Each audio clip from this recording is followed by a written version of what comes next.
recorded in front of a live studio audience in Los Angeles, California. Aren't you a little old for toys? I'm not old. I'm a wrestling guy. And at the wrestling guy store, you can be too. Are you buying this for you too? No, I'm buying it for me, because I'm a wrestling guy. And at the wrestling guy store, you can be too. Aren't toys for kids? I'm not a kid. I'm a wrestling guy. And at the wrestling guy store, you can be too. We are all wrestling guys. And at the wrestling guy store, you can be too. The Wrestling Guy Store, located at 6085 State Street, Huntington Park, California, just 5 miles west of the Commerce Casino. Memphis Wrestling is back, featuring Alan Steele, Derek King, The Posse, Superstar Bill Dundee, King Cobra, and more. Championship Wrestling from Memphis. Ladies and gentlemen, make sure you follow our sister. I follow our Katie's Women's Wrestling. That's right, Katie's Women's Wrestling. Follow her on Twitter. Follow her also on her personal site, Catherine Cat. Make sure you follow her. And also, to get all of her blogs, click on the link on her bio. Make sure you click on katieswomenwrestling.wordpress.com. And she go ahead and provides you the best coverage of all women's professional wrestling, covering you from NXT around the world and also in the NXT UK.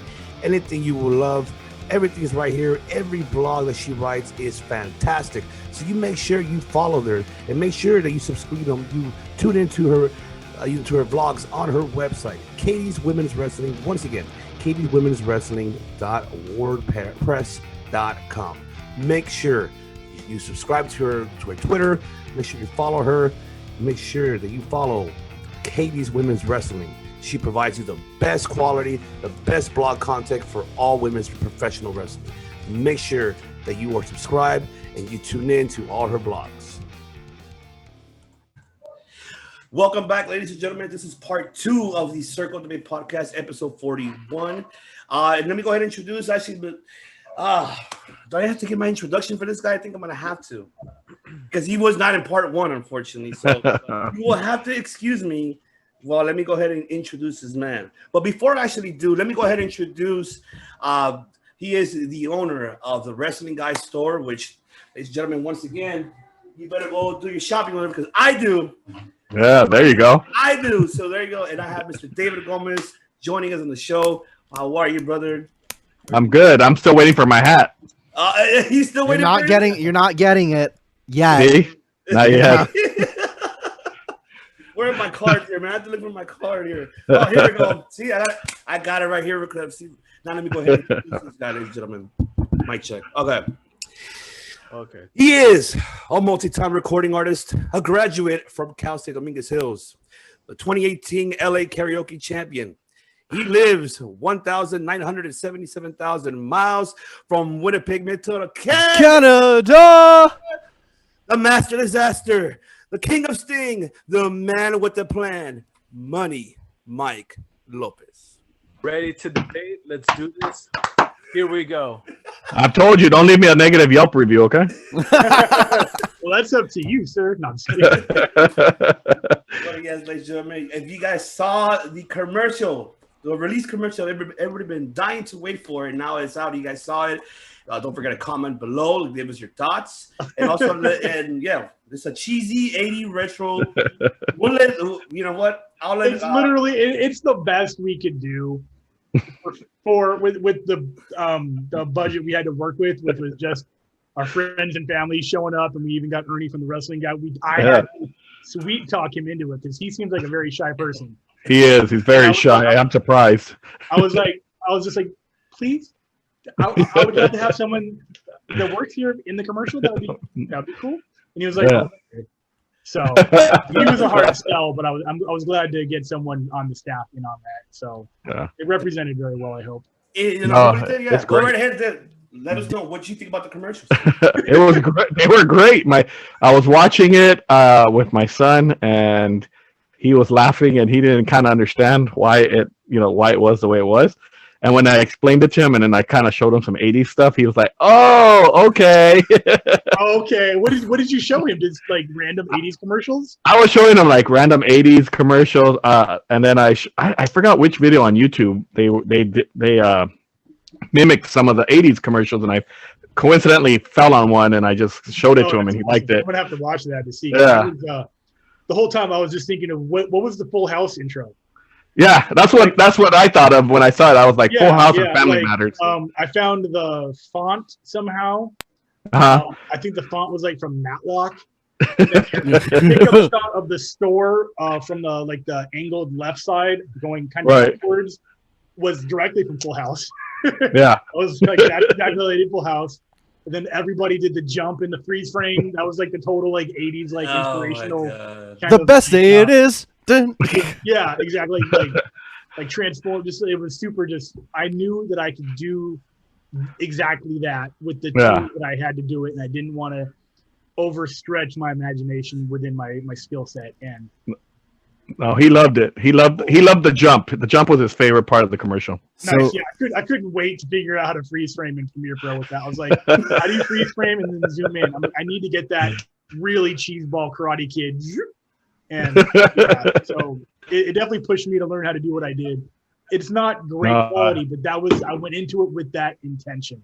The intention was to make it look bad but good at the same time. Like ironically bad, but it was just the way it was. And explaining it to your son and showing him the references. I know explaining the joke isn't as funny as the joke itself, but I'm glad he understood it. He loved it. He loved the commercial. We both loved it. I think it's perfect for the store, and it's perfect. It's super like Saturday. I forget what the Saturday morning pro WWE show was called. But yeah, it was totally just like that. Superstars? Yeah, Superstars and Challenge. Yeah, it was totally something you would see on Superstars on the local network, which is what this is probably going to be put on. Bringing back the old fonts. David, I know I couldn't make it, but I will propose that I'm willing to do the Japanese version of the commercial. Okay, all right. You said it. Yeah. You said it. I thought you were going to propose to me, and I was going to say, okay, fine, I'll accept just as long as I get my hat. Bigamy. 4 kids, man. If we allow the bigamy. Hey, I could get divorced. Well, we definitely got to have a third one, which you are going to have more commercials with it. And now Matt said he's going to do the Japanese version. Okay. I will. So that means you're going to do a Japanese version, a Filipino version, and Spanish version. You guys are totally. Of course, we could do it. Yeah. Carson and Torrance are both close by, relatively. Do it. I mean, but here's the model that this was in credit due to Chris, because he's the one that came up with the model. Because I'm a wrestling guy, and the wrestling guy store you can be too. That's like a great model. Yeah, that was perfect. I gotta make this shirt. 私は wrestling guy です. Yeah, dude. In every language, between us, we have 3 to 4 different languages. I'm down to do all of them. We got to do a Spanish one, but it's got to be like a soap opera, that cheesy soap opera. Yeah. Can we do like a Chavo del Ocho one? Yes, that would be perfect. Yes. Yeah, I've totally watched Chavo del Ocho because I worked at a Blockbuster, so I know how to make it look like that. Yes, that's perfect. That would be. Oh my God, I think that would be perfect. Okay. We could do maybe like an old school Pedro Infante one, like a black and white wrestling one, dude. Like I have my finger on the pulse on traditional like Spanish films, so it's. I'm in. That's it. It's already done deal. Just give me the contract. I'll sign it right now. There you go. We gotta get you in them on too.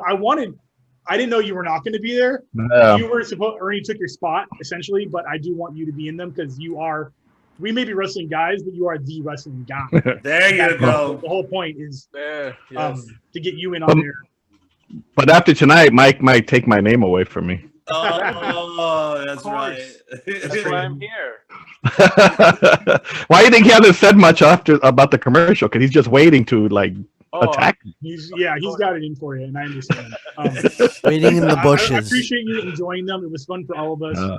I didn't enjoy them. I loved them. I loved them. I love doing it with these guys. I appreciate them letting me have that much input on it.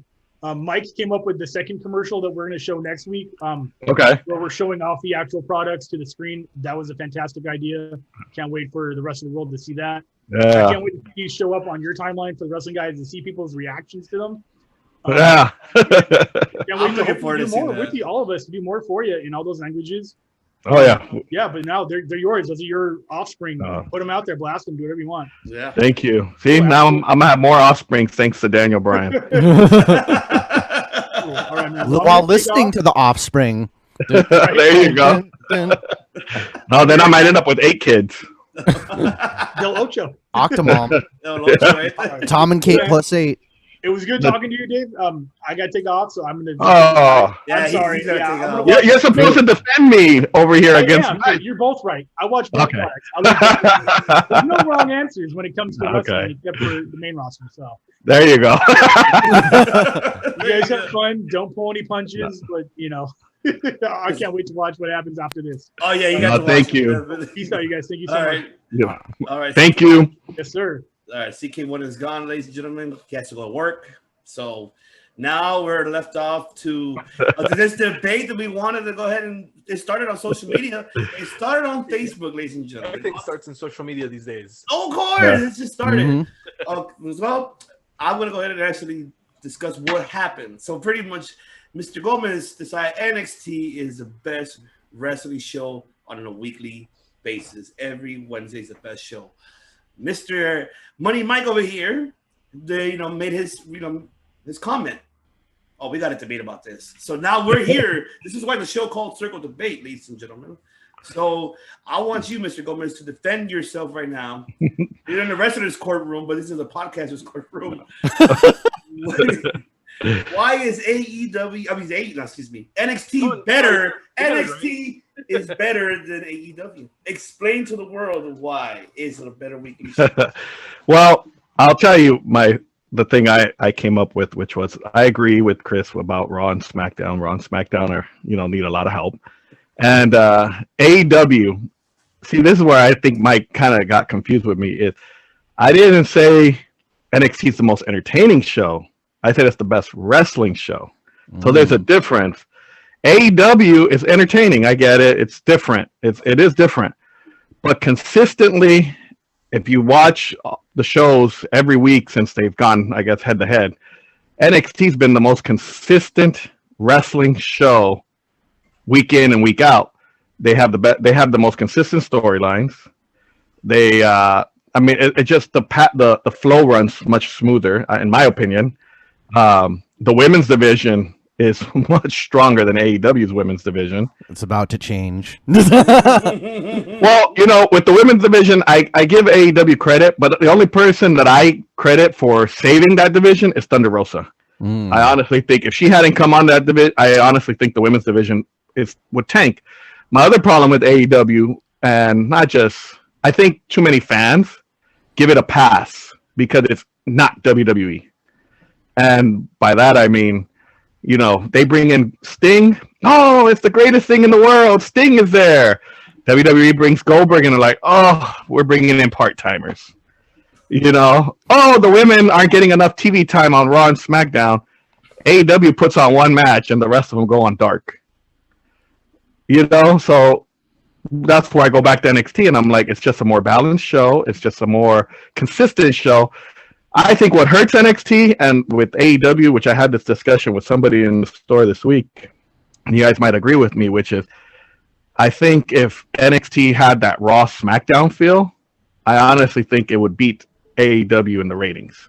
And I say that because I think the kids, which are people that are pretty much who WWE caters to, is when they flip channels and they look at AEW has more of that WWE feel for a kid that doesn't know there's two different companies, and then when you go to NXT, it looks like a dark indie show. So I think that's why kids are like, oh, I don't even know what this is, so that's just my opinion. That's just some of the reasons I think NXT is the better product. I mean, I can go deeper, but I'm going to let Mike go ahead. I was timing you here. You say consistency. You talk about that. You use that word a few times. I just call it copy and paste. They are just a factory of wrestlers that are being copy and paste, taught a formula for Vince McMahon to just play with, and just in his main roster, ultimately deciding whether he likes them or not. AEW mixes so many different styles. You got the whole craziness with the Young Bucks going against a totally different style with FTR, and all these people that have their own regional style from wherever they came from, cutting their teeth around the world. They are able to showcase what they have in AEW. NXT is just a factory, copy and paste, and that's all it is. You say consistency, I say factory. Well, let me ask you this: if you go by that, if you take away the main roster, is NXT different from Raw and SmackDown? Take away the main roster. It is. It's different. Okay. Now let me ask you this: consistency. You mentioned FTR and the Young Bucks. If you wait, first AEW said, "Oh, we're going to be sports related. We're going to be more sports," right? Okay. They haven't done that. They dropped that after a couple weeks. Okay. Then you go to the FTR and the Young Bucks. Why isn't FTR asking for a rematch? Oh, they are asking for a rematch. But where is it? See, if this was WWE, if this was WWE, tell me I'm wrong. If this was on the main roster, everybody would be like, "Oh my God, they already dropped that storyline." Why isn't FTR going after the Young Bucks anymore? I'd say that it's because they're saving it for the pay-per-view, and AEW only has less than 5 pay-per-views a year. Yeah. Or 4. Let's see, Revolution, Full Gear, Double or Nothing, and there was a fourth and a fifth one. Oh yeah, Fight for the Fallen and Fighter Fest. Yeah, there's only 5 pay-per-views AEW does a year, so you'd want to kind of say you don't want to hot shot them, as so they say. But you have so many tag teams that you can hot shot it. You have that's one thing I do give AEW. They have a great tag division. I mean, but I go back. Probably the best because, whatever, Vince McMahon doesn't believe in tag teams, but for whatever reason, but I'm saying consistency in the wrestling as far as, let's not add that's what I'm telling you. I think AEW gets away with a lot of stuff because it's the anti-WWE show. Mm-hmm. And, I'll give you another example, Bad Bunny.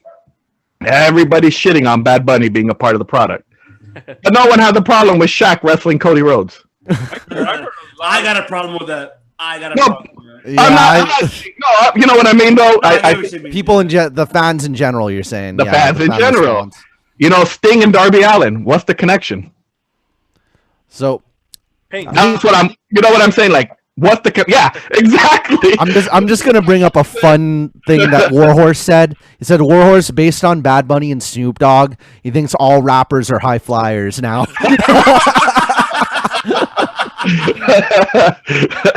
Bow Wow too. So Bow Wow comes into any company, I'm done. Oh my God, I hope not. But I do think that NXT, and that's why I'm trying to. I don't want to say AEW's crap or anything. I'm not bashing the product because it's not bad. But I'm just trying to say consistently, wrestling-wise, I think as far as what's being put out in the ring, I give NXT credit. I think they're just more consistent as far as they have the better.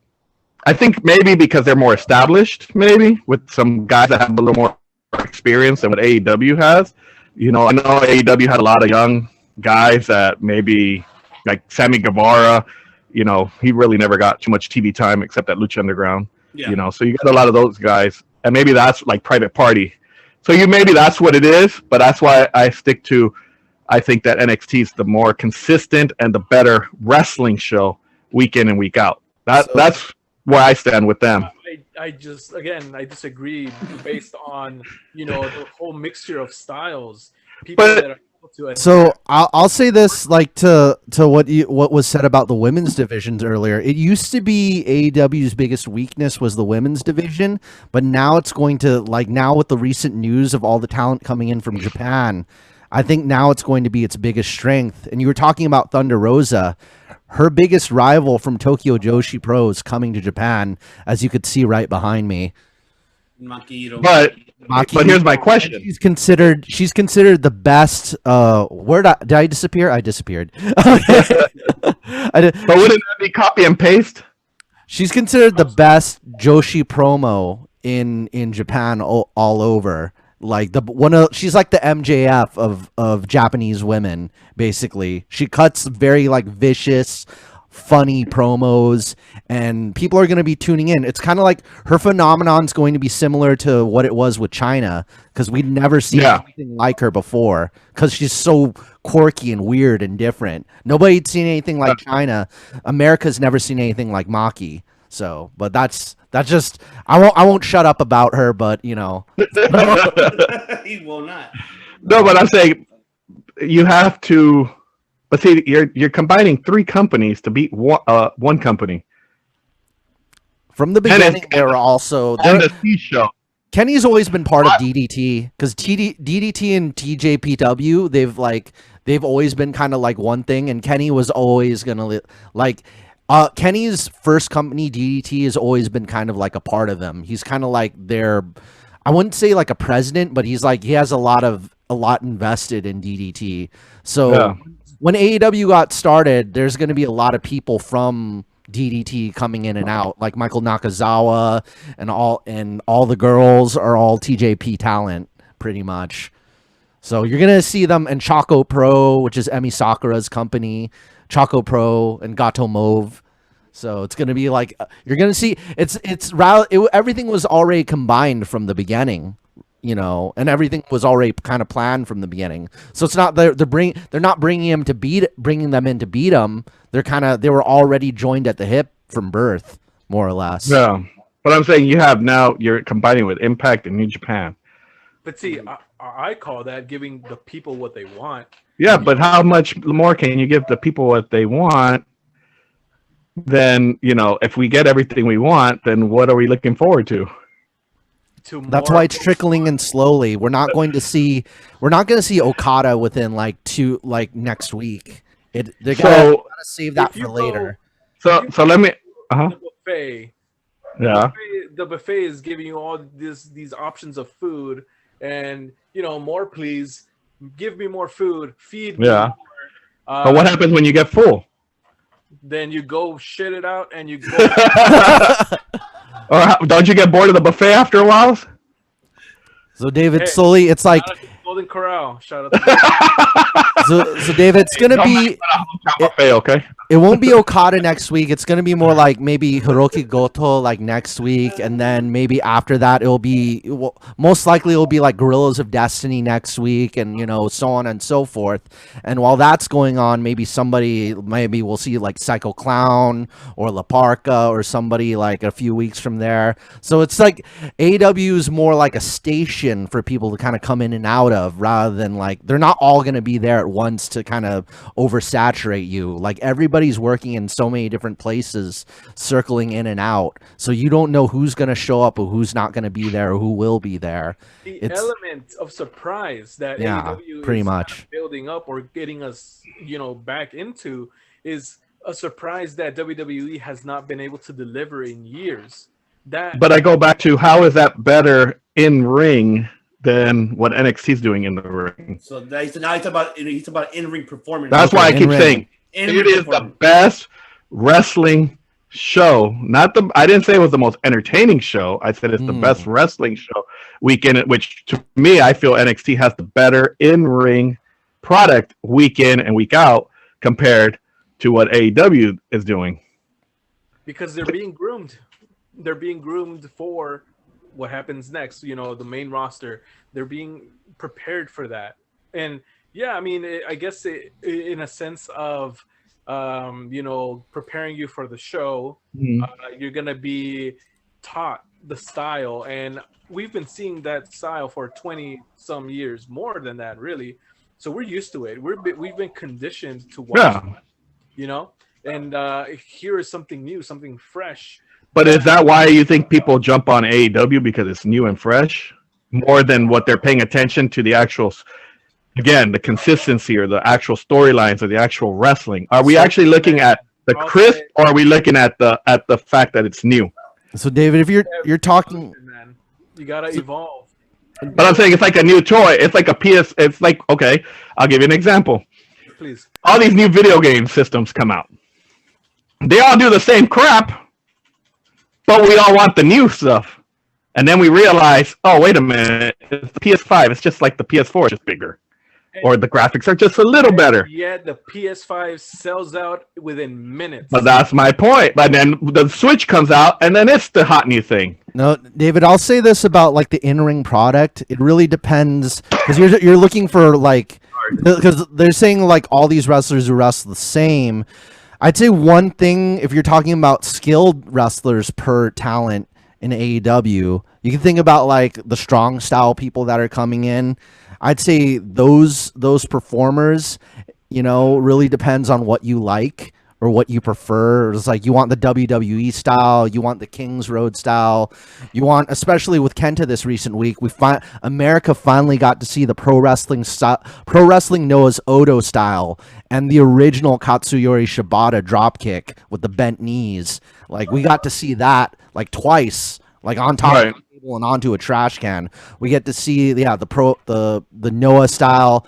If you like the comedy, you got that for the like there is that buffet element, but that only takes up like so much of the tray. Like there is plenty great in ring though. So, but this is the only place you'll see something like that. You won't be able to see strong style too much, like authentic strong style in WWE because they really like, and they even put bans on. I think the other big thing that WWE does is the whole bans on certain moves. Like you can't use this move because of, you know, something because of CT, or you can't use this move because we think it's dangerous, or this move because we don't trust the wrestlers to be safe workers. While over at AEW, you could do a dangerous move, but if you have a safe enough worker using it, you know, they'll allow it. I've seen so, yeah. I don't want to say anything because I don't want to ruin it. It's a Also, thing. You mentioned a Daniel Bryan, aka Bryan Danielson. Yes, don't think that if AEW was around that he would have gone to WWF or whatever. I'm pretty sure he would have very much wanted to, had it been at the time, would have wanted to go to an AEW. That's of course speculation, you know. Yeah, but let me ask you. I mean, I could tell you this, and I've always thought this way, and this is not a knock on anybody, but everybody considers Kenny Omega like the greatest wrestler, right? And honestly, if you ask me, Daniel Bryan's, not because I'm a mark for him. I mean, like my son says, I get a boner for him every time he comes out on SmackDown. But I honestly think Daniel Bryan's probably the greatest wrestler right now. He is great. I think have you seen his match with this guy behind me? Not Kenny. Yeah, Marufuji. But I'm just saying right now at the moment though, he's probably the greatest because I'm like, come on, he's made stars out of everybody he's worked with just the last 3 weeks. But I get boners on Friday nights just as much. Of course, Daniel Bryan. I'm sorry, I didn't mean to send you my nudes on Friday. Every week, this man, you know, puts on a show, and it's great. It's great to have him in the ring. We're lucky to have him back, of course.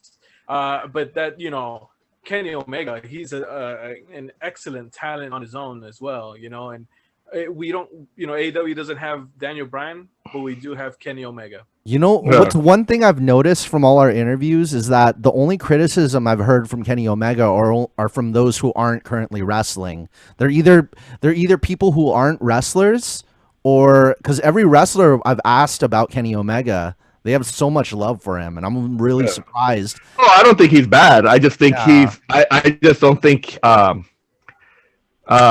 compared to Daniel Bryan, you were saying. Yeah, because I was a big disappointed, and I've been telling this to even people that come in the store.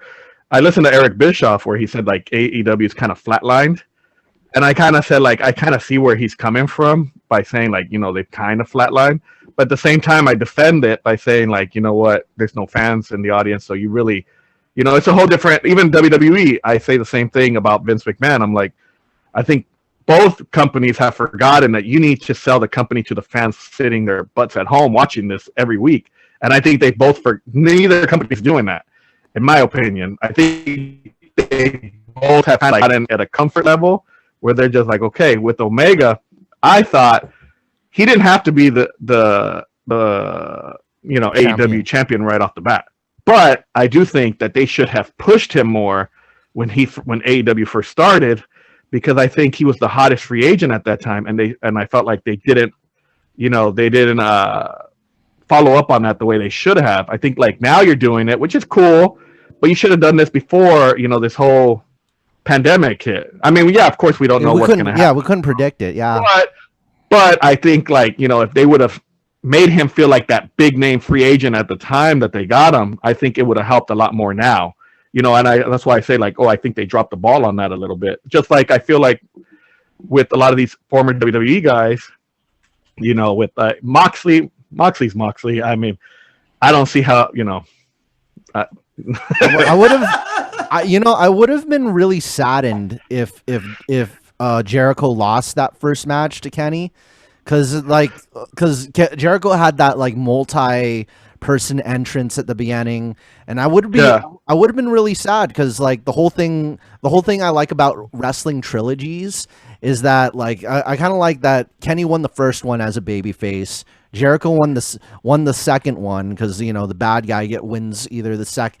I like that order. Like babyface wins the first, heel the second, and then babyface the third. And the third one should be like a special stipulation match, something akin to AEW's Hell in a Cell is what I was expecting.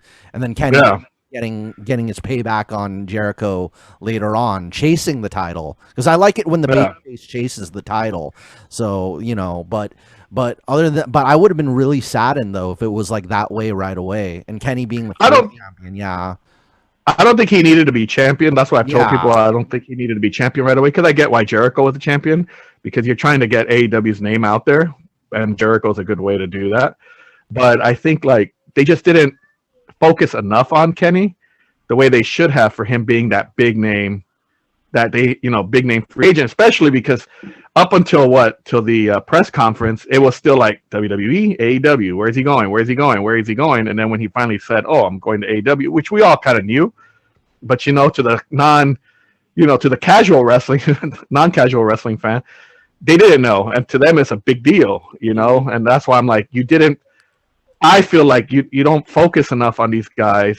I get it, but like you're bringing in these New Japan guys, which is cool, but at the same time, you're kind of like, you have Miro or Rusev or whatever. David, I will agree with you on this, is that I kind of wish they kept Kenny in the singles division and didn't really throw him in the tag division, because I didn't really like him as tag team champion. I kind of, because there's plenty of heels for him to go against. I think we could have gotten a classic with just him and Lance. Him and Jake Hager was kind of one I wanted to see. Just Kenny versus that's another guy. Yeah. But I don't get why he hasn't been pushed either. Hager, like, come on, man, that's your version of Brock Lesnar right there. He should be, he's your MMA guy. He should be destroying people. And it seems like that's why I go back to where I say, if this was WWE, everybody would be shitting all over it. Like, you push Hager and then you reel back on him. You pushed, all these guys that face Cody, and then all of a sudden they lose, and you kind of like bring it back again, I get exactly your point that about when it comes to the entertainment part. I cannot disagree, because it's honestly it's neutral. They both do, they both copy each other's shit. Overall, we all know that. Top to bottom, they copy each other no matter what. I mean, I know Bruce Pritchard is probably like, okay, they're doing this, and I'm pretty sure that hence Retribution in the Dark Order. I'm pretty sure like there's someone's copying someone. Which is fine. I get your point when it comes to general fans and Mark fans that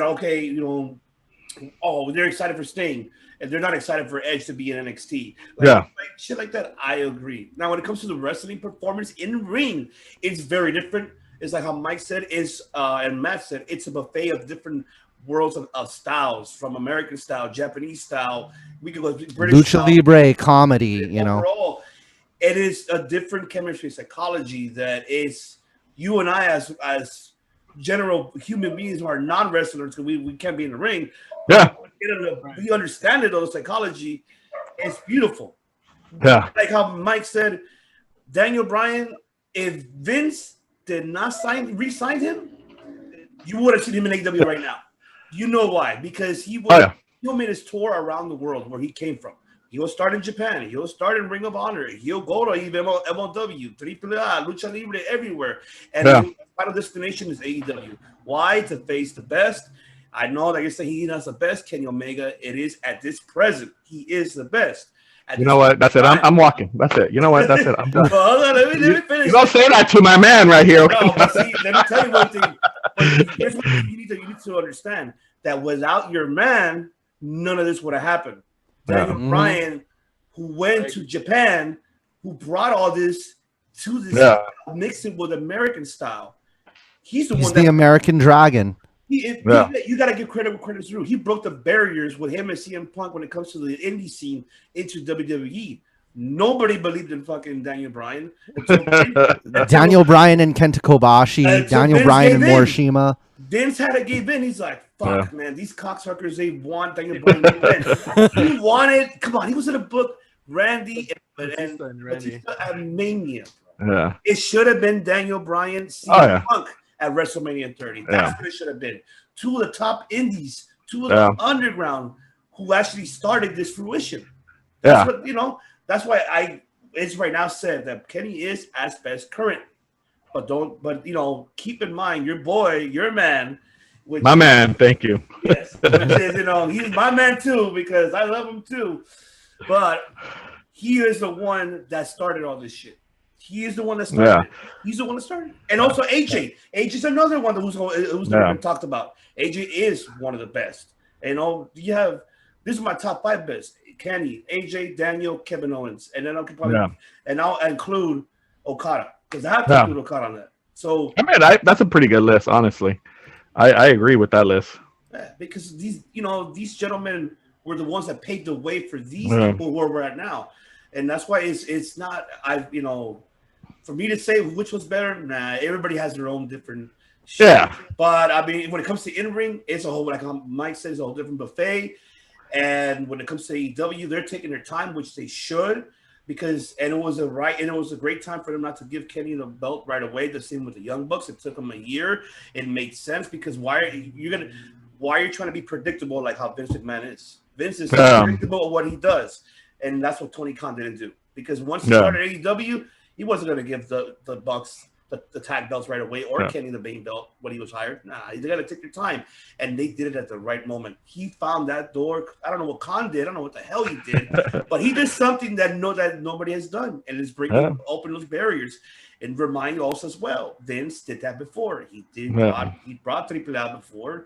Consejo Mundial. He brought ECW. So it's nothing new. It's just a different generation.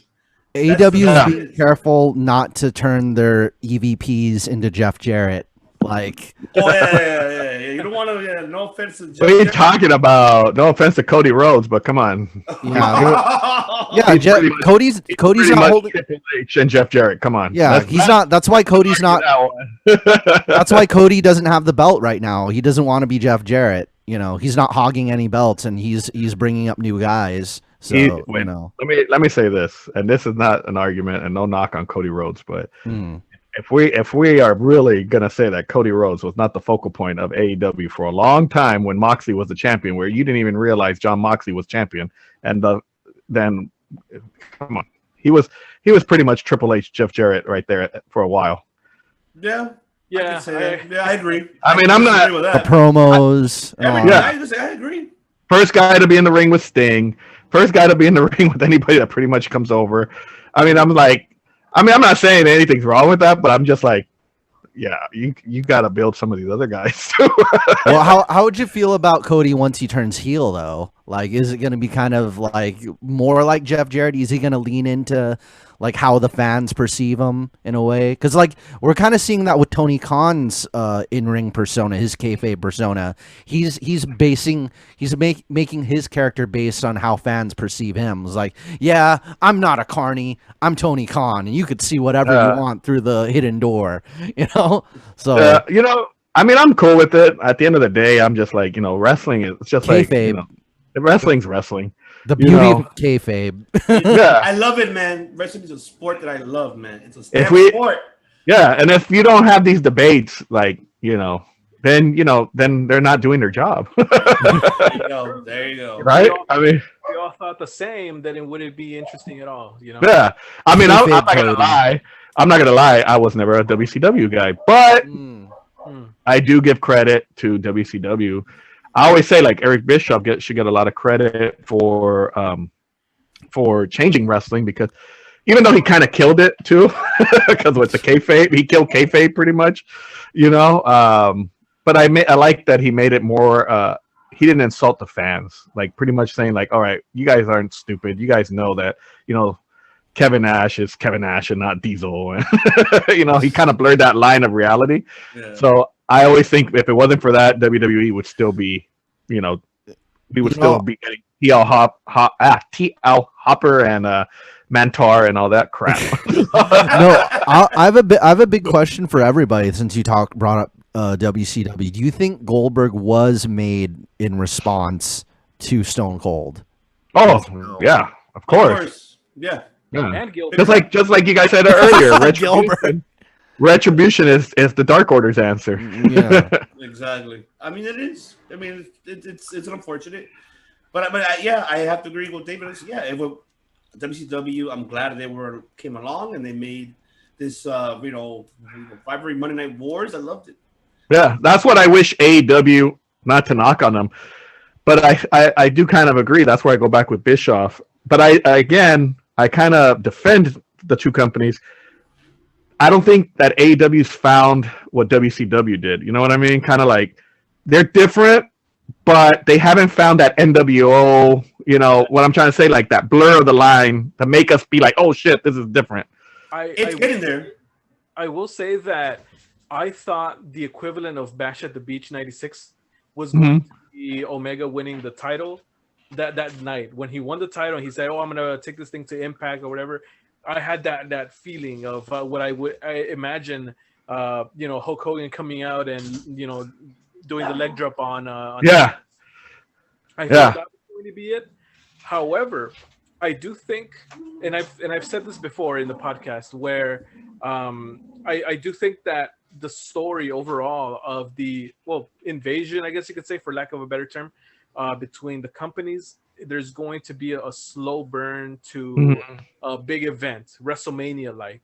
Yeah. Even with fans, we'll see. Yeah. I'm hoping that maybe I think the most intriguing thing right now that kind of goes to what you were saying with Invasion could be if they do the Bullet Club, the New Japan Bullet Club against this, how they keep going back and forth. The Elite. I think that can ultimately be something that can kind of what do you call it? Kind of like, put some life back into wrestling right now, because I think it is kind of like. I know the one who's going to sell it the best. So like two things have to happen, is that they could slow burn it until the pandemic's like mostly over and everybody's vaccinated and the crowds are back. And Jay White needs to talk his ass off. As long as you put a microphone in Jay White's hands the second he shows up on AEW, it's going to be great. Because Jay White's magic. He can make he was great at antagonizing Kenny, and he's one of the, as a rookie, he pinned Kenny. Yeah. So Jay White's one of my favorite heels other than MJF, and he could make that whole angle sell so well. He's an amazing heel. Yeah. I also think like WWE needs that. I've been telling people, because what can you possibly do from within the company? And I'm like, only thing that I think can help them is, and I've been saying it, but the only thing that might hurt them is the size, is they have to do something with like Undisputed Era kind of like coming up and maybe actually shocking the system. I discussed about it probably before in the previous episodes, which you can see, ladies and gentlemen, but I feel that they should be, and then I was 50-50, but I feel like no. I think if that's why Triple H has them for a reason, it's because if he lets them go, all of them to the main roster, he knows for a fact that Vince is going to bury the shit out of all of them. Look what he's done already with Keith Lee, and it's like, oh, great. Look what now was Damian Priest, Punishment Martinez. Now he's up on Raw. Now they're gonna Bad Bunny and him versus Miz and John Morrison and Mania. You already know that's gonna happen. It's so predictable. Like I predicted that like about as soon as Bad Bunny came out the Rumble. Yeah, that was just it. It was like this quick. Yep, he's doing another thing. See, Vince. All rappers are high flyers. Curtis goes Snoop Dogg. But you know what? You got to give Bad Bunny some credit. I've been telling people like I'm not like all for celebrities, but I mean he's selling a lot of merch, and you can tell by the ratings he's bringing in numbers when he's on TV. I mean, WWE will go on to anything that's trendy. They had Kim Kardashian host WrestleMania. They had Donald Trump. Like they're gonna. I'm surprised they didn't get freaking other than Bad Bunny. I'm surprised they didn't get Bad Baby. Like, oh my god! But you know what I mean? Like, I mean, the only thing I think that hurts WWE is that they put Bad Bunny on and his ratings go pretty good, but then when his segment's over, you have a shitty product. Yeah, you bring them in, but what are you doing to keep people there? Yeah, It's so easy to change the channel, you know. So yeah, I mean, I Monday night was a repeat. I've been telling everybody Monday night was a 2019 repeat show, which was like AJ Jeff Hardy SmackDown repeat, and you know, what was it? Drew and Randy Orton for the 1 billionth time. That's what it is. That's why I can no longer sit 3 hours and watch this shit. I have to watch the damn highlights nowadays. I do apologize to all the viewers who are WWEs. I mean, I am too. I'm neutral. I like everything. Yeah. I cannot sit for 3 hours and watch this shit. If you're a real WWE fan, you'll admit that the product sucks right now. Of course, exactly. It sucks. I don't know what they're doing yet, but here's one thing. I said it in part 1. Vince McMahon is pissing us off purposely because he wants this. He really wants you to tune in. He wants you to see what's going to happen at Mania. What matches are going to happen at Mania. We don't know yet what's he going to do, but he has us intrigued, though. Yeah. So I guarantee you, if you switch a channel, something happens. Oh, shit, I missed it. I got to go back. And then it's like, that's what he's doing. It's funny how it works both worlds for like AEW. They're taking their sweet time, like how Mike said, all in the oven, ready for it to come out. The same what WWE is doing with Mania. They're waiting for it, bringing up, you know, even though they're so predictable, but they can switch it in an instant. They can switch in an instant, like, oh, wait a minute, that was supposed to happen. How we predicted, you know? And then it happens. It happens. Like everybody thought, like Royal Rumble, that's another one, right? Like main one, Royal Rumble. Nobody thought Edge was going to win. And now look at us. We're assuming we're throwing a lot of like other podcasters have been throwing, like, I think this will work with Edge or this and that. But it's having us tune in though to see where's he gonna go. I mean, you have to give it a Vince. As much as we hate him, but we gotta love him. No, I always say, you know, if there's one thing Vince can do, I mean, he can of course destroy somebody, but at the same time, he can make you money. Exactly. And money. But real quick, because I know I'm supposed to go cook dinner for my little terrorist. But I will say this for Edge, and I don't know if Mike will agree with me, or you could save it for another one. But sure, I think Edge should challenge in my opinion. Now that he won the Rumble, he should challenge Drew McIntyre. I know the rumor is he's supposed to challenge Roman, right? But I think he should challenge Drew because Edge to me has never worked as a face. And I think him as the rated R superstar against Drew McIntyre will be more intriguing than seeing a face Edge against a heel Roman. I'm just saying. That's just my opinion. All right, well, what do you think about that, Mr. Money Mike? What do you think? Oh, he froze. Yeah, I think Glacier. He'll be back. I think I left him froze. I think Sub-Zero Glacier style. I Sub-Zero, yeah.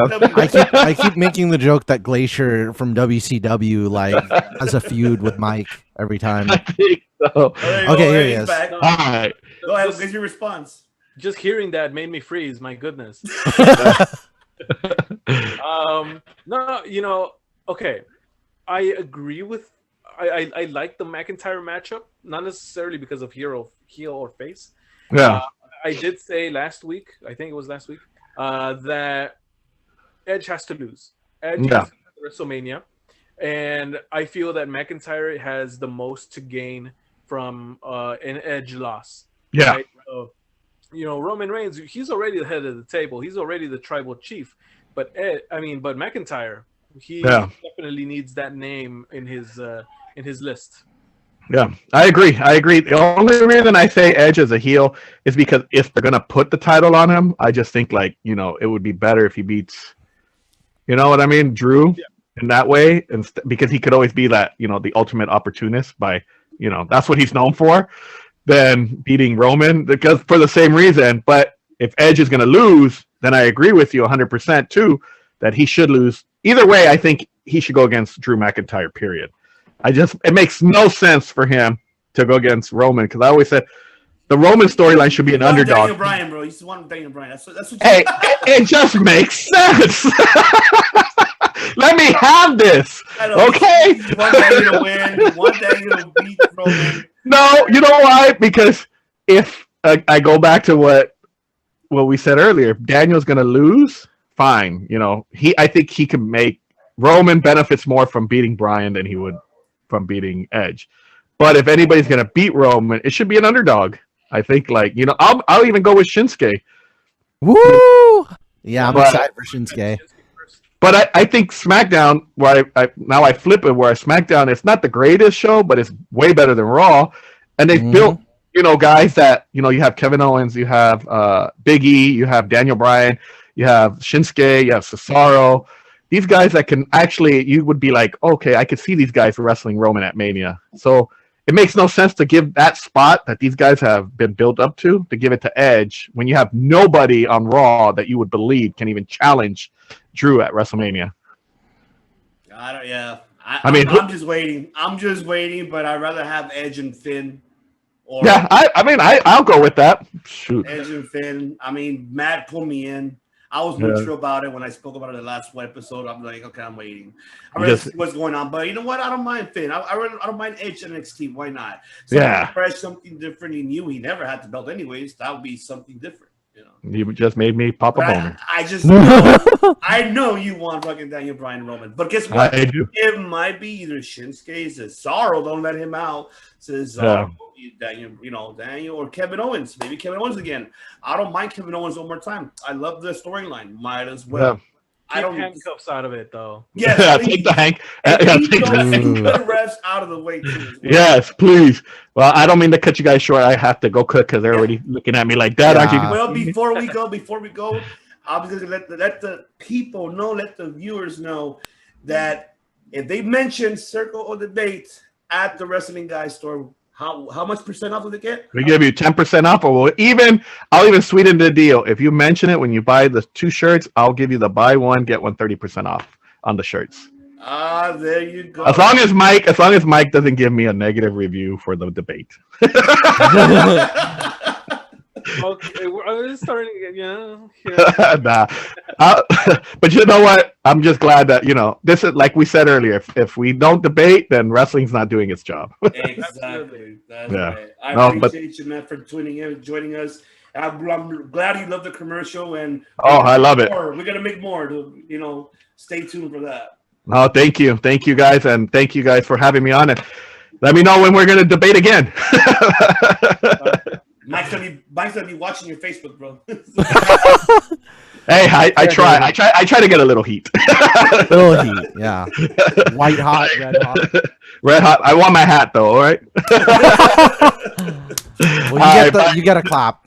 Thank you. Thank you, guys. Thank you so much.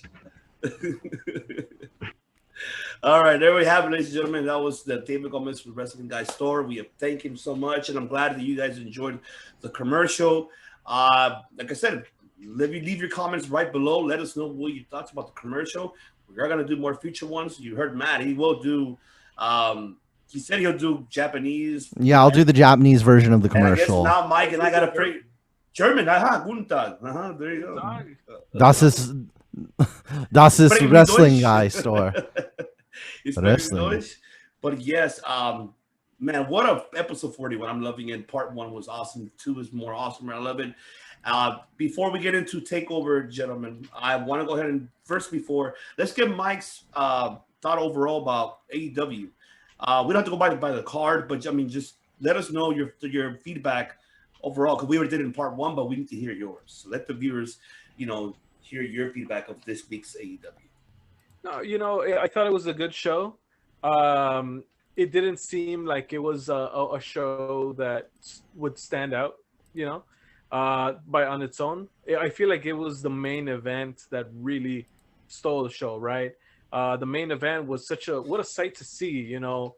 You had Kenta from New Japan, and you know all these former United States and New Japan, you know, champions. It was great. It was great to see, and something that was completely unthinkable, you know, before, even 2 weeks before, I would say it was completely unthinkable, and it was great to see for sure. All right, definitely. Anything? Well, okay, one last stop before we move forward. What are your thoughts about the inner circle situation? Do you agree with Chris what he said last time about, you know, do you still see it happening?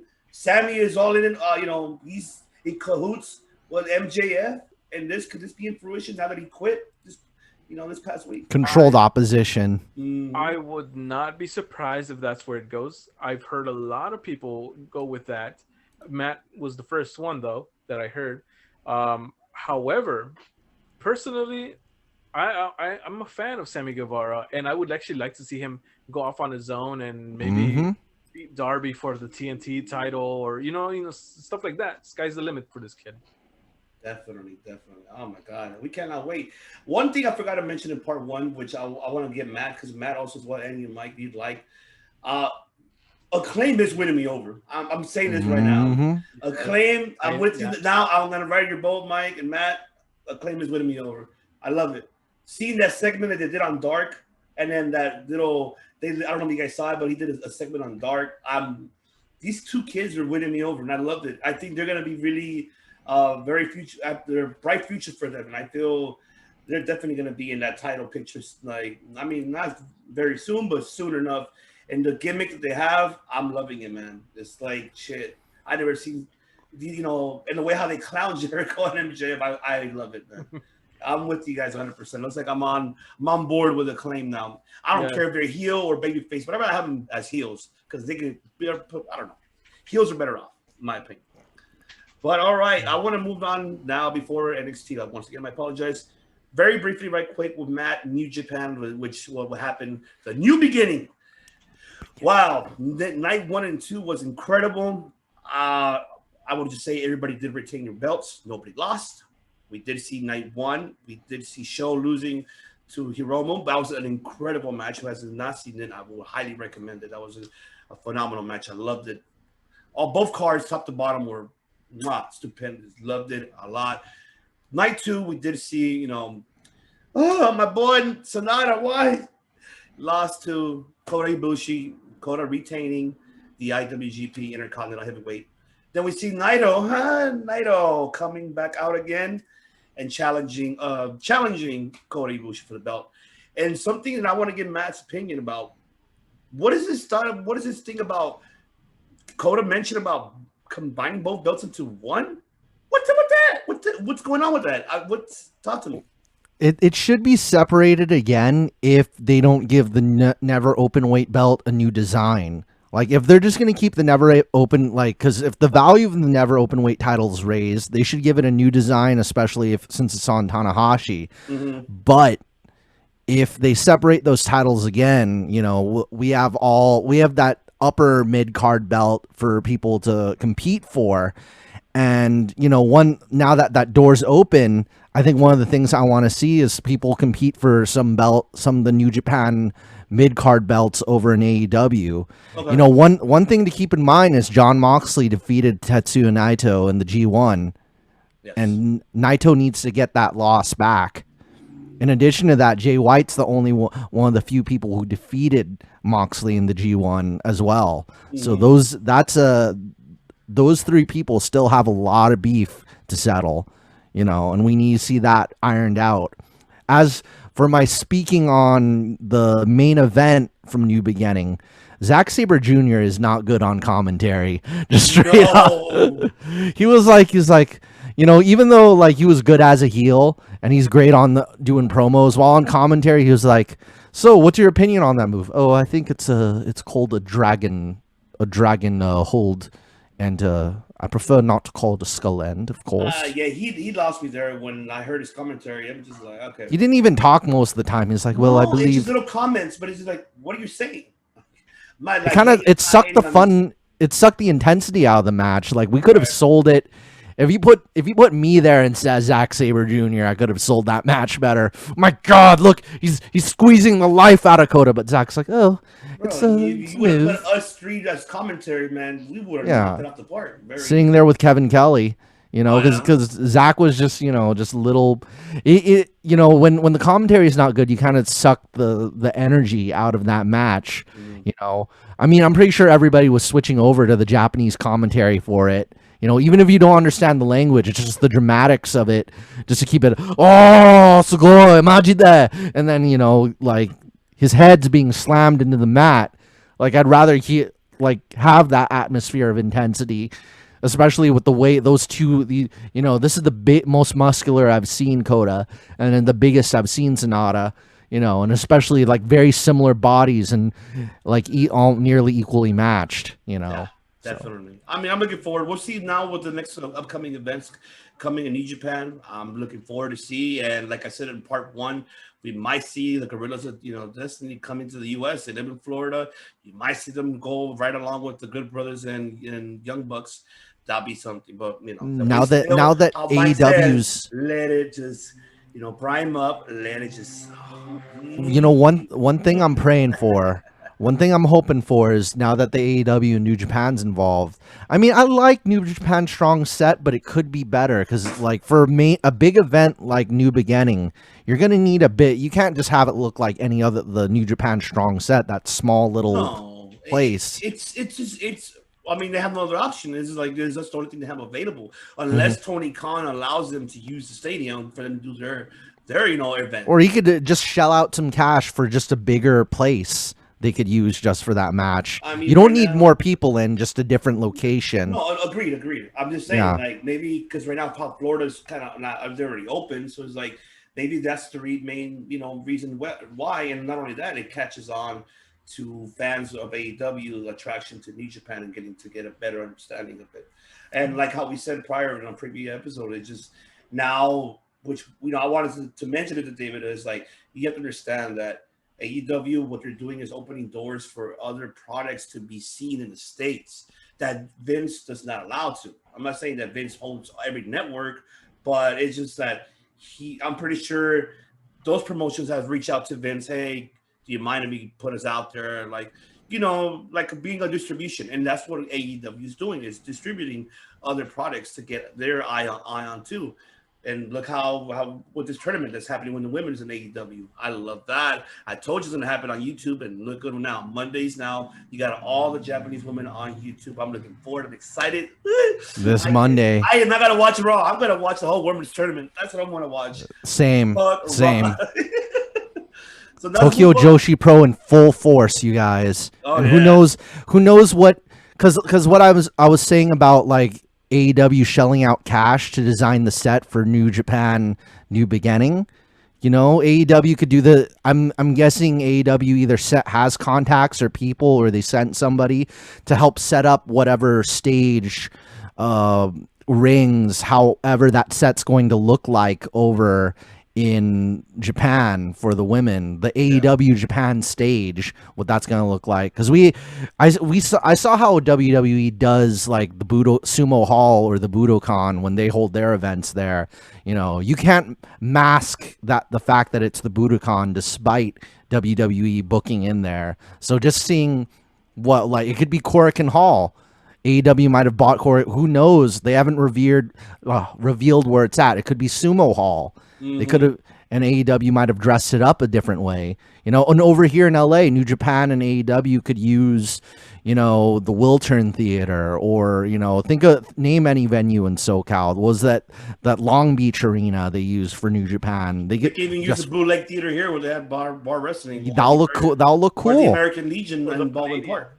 Or the Palladium, the Palladium. The Palladium, open doors. It's the only open stadium right here in LA. That's gonna look cool. That'll look cool, and maybe you could have some limited attendance. Yeah, definitely. All right, so drive-in New Beginning. Man, we could go if we know somebody. Let's take our cars. Yeah. That's right. So let's move on out. Let's now speak about NXT. I'm not sure if you guys saw this past week NXT. Did anybody see it? Did anybody see it? Yes. I did see it. You know what? I missed it. Long story, but tell me about it. Let's do it. Let's do it then. So, all right, NXT. We did see an opening match. MXK. You know, they went on facing Legado del Fantasma, which was a great match, by the way. I'm not going to say it was not. Great opening match for them. I enjoyed it very much. Of course, MSK winning, now advancing to the finals, waiting for who is, the Dusty Classic, waiting between Ciampa and Thatcher versus Grizzled Young Veterans. So that was a great opening match. And right after this, then it was the Shia Lee again. She had a squash match against Cora Jade, formerly known as Eliana Black. Then we see Kaden Carter and Caddy going over there. What are you doing? What are you doing to yourself?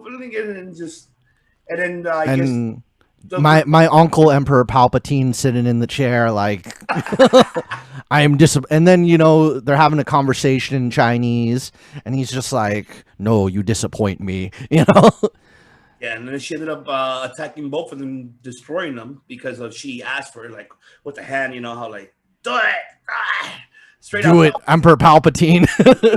Do it. And then we did see Gargano try to fake out the arm injury. Oh no, you know what? I'm hurt. I can't make it for Takeover. And then I love that segment because Rigo came out. What are you talking about? Is it the right arm, left arm? No. You're wrong. Or why don't we ask Kushida? Kushida was right behind him the whole time. They didn't even notice. And then like, Kushida, what do you think? He's like, Johnny was like, what are you talking about? Kushida's not behind us. Boom. Then he snapped out of it. Gargano moved his arm.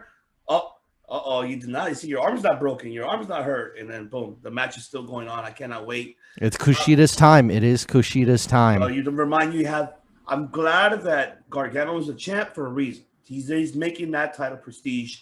Being the heel, I think is the best thing for him.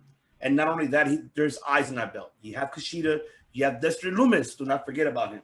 Mm-hmm. And also you have the return of Cameron Grimes, baby. He came with Rich Boy. And I guess what was it, a GameStop he ended up owning, and then that's when he became rich. It's a new gimmick. This is weird to me. Like he's a southern rich white boy with loads of money, saying I bought GameStop. He bought a bunch of video games. Now he owns a store. And then he's like, screw Mr. Regal, screw ball management. I have all the money in the world. That was the segment period. That was it. I'm not okay. Something different. I want to see. I'm looking. Now you got me intrigued what they're going to do with pretty much with Cameron Grimes. So then we did move on with Ember Moon. Shotzi, they advanced by beating Indy and Candice LeRae. That was good matches as well. Matt, I know that's your girl, Shotzi. I know you enjoyed that match. Yeah, it's like a senton without the flip, if anything. That finisher. Yeah. So I actually don't mind it because they do a running senton like all the time. Like despite what Chris says, I don't think it's like the coffin drop. It's much different. Way different. It's way different. Yeah, because even Samoa Joe does the senton without the flip. You know. Yeah, very, very true. Very, very true. Then the main event we had was the Grizzled Young Veterans defeating Ciampa and Thatcher in that tag team match. It was a good main event. I loved it. I still chose Grizzled to go ahead and win it all the way. And now let's talk about the actual card of Takeover. So we did have on the men's one. That is the Dusty Men's Finals. MSK, Grizzled Young Veterans. I choose Grizzled Young Veterans. I think MSK is too soon. They just barely got here. They just barely arrived, yeah. So do you agree with that, Mike? Do you feel the same? Yeah, honestly, MSK has really impressed me. But I do feel that they just showed up. They're new. Let them kind of chase the title a little bit there. So, yeah, Grizzled, I feel, is the way to go. Yeah, definitely. Do you agree with that, Mr. Steamboat? Big time. Especially for especially the title chasing part of it. People really underestimate just how just how much drama you could build when you do the title chase instead of just flat dropping it. Yeah. You know. Yeah, definitely. And I don't know if you noticed too, which I forgot to mention. You know how they were going down the card on Wednesday? You saw how now they started doing, okay, it's this person versus this person. Now they come out and the referee's right there like separating them. I like that. That actually is not bad. That's a great idea that you know, I got to give it to Paul Levesque that what he did. If you want, I love it. Instead of just showing them on the screen, just the actual picture, you're showing that first, and then you zoom down to the actual people facing each other in person, and they have the ref like, hold on, you know, like that's kind of cool. It's cool. a very boxing-ish. Well, kind of like UFC boxing, you know how they the weigh-ins, but why not something new? This is different. I'm with it. Do you agree with that, Mr. Money Mike? Something different, anything that hypes the people up more for it, it helps out, right? Of course, it's a sport. We're here to see these two, competitors go at it, face them off, get the pictures and stuff for the journalists and all that good stuff. Yeah, hypes it up. All right, and now let's go with the women's one now, with the Women's Dusty Classic. We do have Shotzi member. They go on facing Dakota Kai and Raquel Gonzalez. I might have to go with the female versions of Shawn Michaels and Diesel on this one, which will be Dakota Kai and Raquel Gonzalez. Might have to go with them. I think they're gonna win it this time, and the winner of that will face the future women's tag team, title shot, which they should win. Has it been confirmed that that's gonna happen? That was announced as of Wednesday. It was announced. William Brigo announced it. So the winner, yes, please. I mean, they're having a freaking women's tag team tournament. They need belts, for Christ's sake. Yes. So yeah, what do you got? What do you got, Money Mike? What do you got on this one? Honestly, I would like Shotzi and Ember Moon to win it. Going babyface. Yeah, I would like to see that happen, to be honest. Matt, I'm pretty sure because Matt's going to support her girl, Shotzi, the girl right there. You got to wave the flag. Yeah, I mean, I do see Raquel though. I mean, something different with these two women, but it does question me why they're pushing Raquel out of the title picture. She should have been having a title shot by now, unless we're saving her for Mania. We don't know. That's something is a big question mark there. And let's go ahead and move on with the North American title, which is Kushida and Johnny Gargano. Whoo, man! I want Kushida, but I hate to say it. Gargano's going to win. Somehow, some bullshit is going to happen that he's going to win. So, Money Mike, do you feel the same? I actually think Kushida's going to win. Ooh. I actually do think so. Gargano, he's at the position now within NXT where, a win against him will catapult you up to a newer level, right? And I feel that Kushida, I feel it would benefit him a lot for a win there. All right. Matt, I know you're going for Kushida. Oh yeah. Especially he's gone this long, just been cruiserweight this and light heavyweight that. I want to see him move up into that title position and eventually, put him in going for top titles after this one, up after the upper mid card. So I definitely want to see him do more, than just seen only as a light heavyweight. Agreed, because now it's time now. He is indeed. It's the time splitter. Time splitting. And that's right. He's time splitting. And then we have now the NXT Women's Champion, Triple Threat, Io Shirai defending it, Toni Storm, and Mercedes Martinez. Ooh, it's a tough one for me. I love Io, so I'm gonna have to stick with Io. As much as I love Mercedes, because I think it's about her time too, because I like that her toughness, her background, everything. I've seen her. I follow her career in independent scenes and Mae Young's, classic tournament. But I think Io might escape with this one. What do you feel, Money Mike? I agree with that one. Io Shirai has been a pretty cool champion, and yeah, she's gonna defend it and retain. All right, Matt, do you agree? So I think, Io should retain for this one, but I think it would make sense for her to drop it to Mercedes if it's one-on-one. Yeah. If it's one-on-one in the future, Maybe like the defense after this would feel more correct time for her to drop the title. Because like right now it still feels too soon. You gotta and those NXT titles don't change as quickly as all the main roster ones. It's like the main roster ones are like hot potatoes. I definitely. They should put hot potatoes on the title. Hot potato. And also now we have the main event. Finally, for the first time, we see Finn Balor versus Fergalicious versus Pete Dunne, the Bruiserweight. Oh my!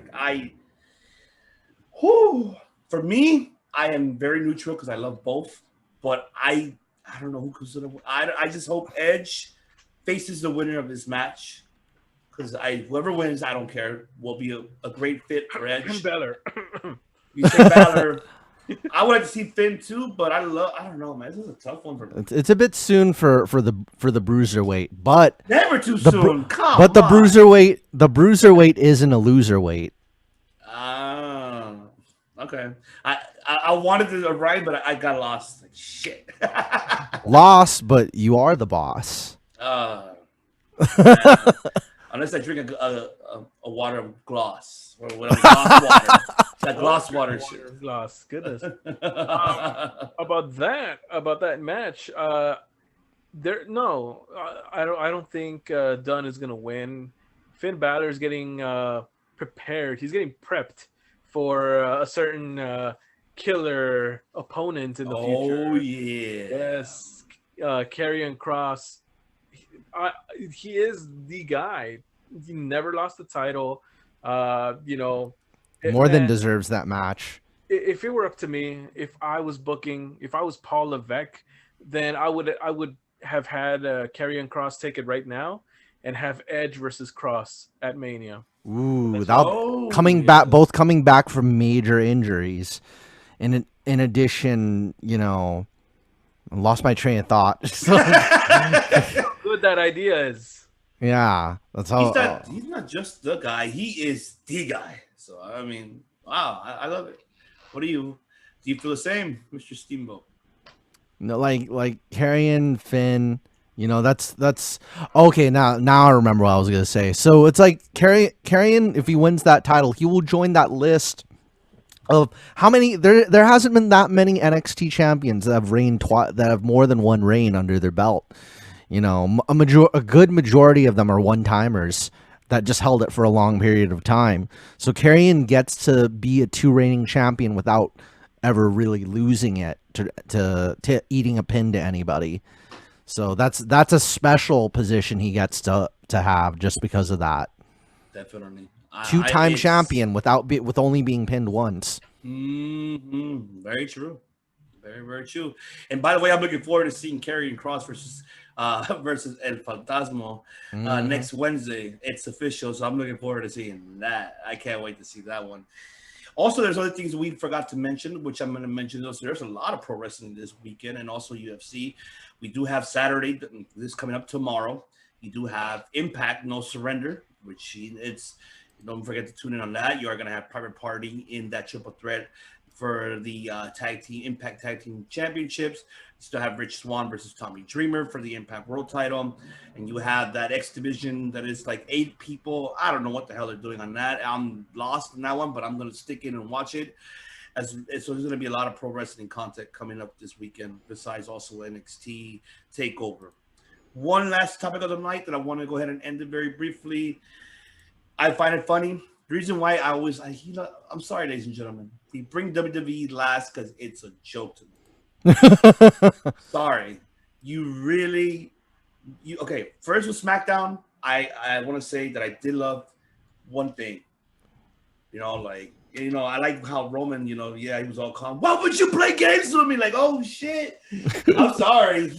I saw Team Paul Heyman just made my ass laugh. And then it's like, it's like seeing like a spoiled brat that cannot get what he wants. And I like it. Like I said, I'm not a Roman fan in the ring. I'm not talking persona, ladies and gentlemen. But I like this heel. I have to go with the heel. It's winning me over. But It's just right now you're not putting him besides Kevin Owens. You're not. Who else are you gonna put him against? I don't know what they're doing. Mike, talk to me if you saw SmackDown. What the hell's going on, man? I am tired of Kevin Owens getting so many title opportunities. Now, I like AEW doing the complete opposite of you have to work for a title shot. Title's supposed to mean something, man. You know, in all honesty, Kevin Owens should have been the champion right now. Paul Heyman did not unlock the handcuffs in time. What's up with that? Right? What's up with that? What's up with that? Thank you. I was looking for that. Yeah, you know, but you know, just these immediate rematches. It's just no, right? Roman Reigns, excuse me. Roman Reigns is the best heel in the company right now. I can say, head of the table, and really, you know, you have a champion like that, you got to keep. He has to keep beating these guys, you know, to establish that that level of invincibility. That's eventually the underdog, Daniel Bryan, finally beats him, right? So yeah, we'll see what happens. He better not have Owens at WrestleMania. That's all I'm saying. I mean, I don't know. Could be heading to that route, but I always said earlier, I said in the last episode, I don't mind Big E, title versus title. Let's see that, or you know, like I said, Shinsuke or Cesaro, someone at least, or Daniel Bryan too. I'm not discounting Daniel Bryan as well. I mean, something different, something fresh. It's just hard, the fact, like how you said before in the prior archives, Mike, you have said it, that Vince McMahon has control to do what the hell he wants because there's no fans that they could boo or they cheer, none of that. So he does have. However, there will be fans at WrestleMania.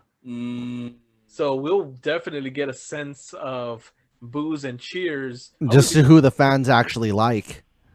I wouldn't be surprised if Roman Reigns comes out and there's a whole wave of cheers because of how good of a job he's been doing. Yeah, you're right. You're right. And then Vince was like, damn it, I wanted him heel. Why is he face? Then he has turned back into the face and then they boo. And then he's got to be doing sucker and succotash all over again.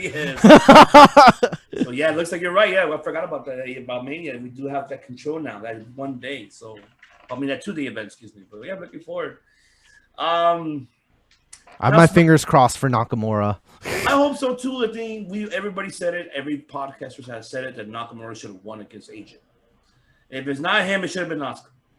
But I mean, honestly, no disrespect to Asuka. I love Asuka. She's my girl. But Nakamura should have won it. That would have been the greatest moment of all time right there. Raw. I didn't watch it. I just saw highlights. Okay. She's been getting clowned the whole week. But I'm going to end this with this Friday one here because it's Friday morning, ladies and gentlemen, for people or to our audio listeners as well as Spotify, Anchor, and Apple Podcasts. It's Friday morning while you're listening to us at work or whatever you're doing. Yes, I'm going to end it with this one for you guys. My hole.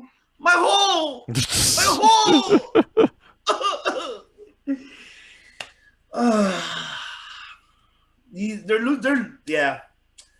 Papa Brucey. Let's wait for the people in the fish outfits to show up. I love your show, but you need to go back to the show full time and do not write Raw anymore. Have someone else do it. It was fine when Heyman was taking care of it, building new stars. But I know if Papa Vinny doesn't like it, I know that you're just a translator for Vince. But but everything is on you, brother. So, brother in love, better take that love back to the podcast world and go back with Conrad Thompson because someone else needs to take this. So this is absolute BS. It's horrible. That's why I don't watch it. My whole really, who in the hell wrote that for her? She couldn't say my ass. Why couldn't she say that? Oh, my tailbone. Something different. Why? Oh my god. I've been seeing the memes of it. Go Mike? ahead. So someone just go ahead, man. Yeah, I'm just like, Nobody wants to know about your whole Nia Jax. No, I mean, that just reminds me of that weird pinfall that Lana had over Nia Jax, where she was just synced in there. Man, why? Why do we? I don't know. Just bad writing. No, an attempt at humor that just didn't land. But then again, we are having all these memes, and here we are talking about it, right? So I guess it worked to a degree, but it's just no, I didn't laugh. It didn't hit for me. I don't know. I just don't. No, I don't want to hear about no holes. Fill it up with a shovel. You just get a shovel and dirt, cover the hole up. She's talking about the hole she dug in her backyard. Yeah, of course, that's what we mean. Yes. Yeah. But Ivan, I will say this: that I'll just quickly draw attention to something that I really did think was funny, and that's that little Twitter war Maki Ito and Jim Cornette are having right now. Oh yes, bring that up. Let Yes. the viewer know. Because it all started out with Cornette on his podcast, like, who's Miko Ito? Who is that? Says Cornette.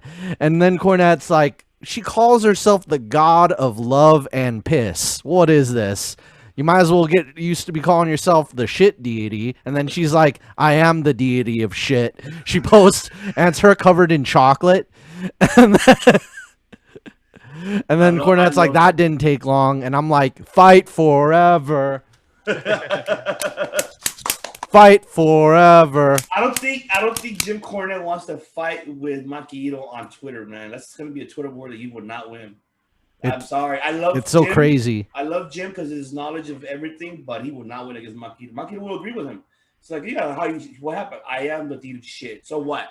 The deity of shit. Like, yeah, she'll be like, you stupid idiot. Like, Maki Ito will not give a shit. She'll give in to whatever he's saying. It's like, I am the god of love and piss was like her picture. So I kind of don't want it to stop though, because it's so much gold. It's so entertaining, and what we were even joking around that she's going to come out with Orange Cassidy singing one of her songs and dressed as Jim Cornette with her microphone in the shape of a tennis racket. Oh my God, if she does come out with like a Jim Cornette with a tennis racket this Monday, I will be laughing my ass off. She could do it.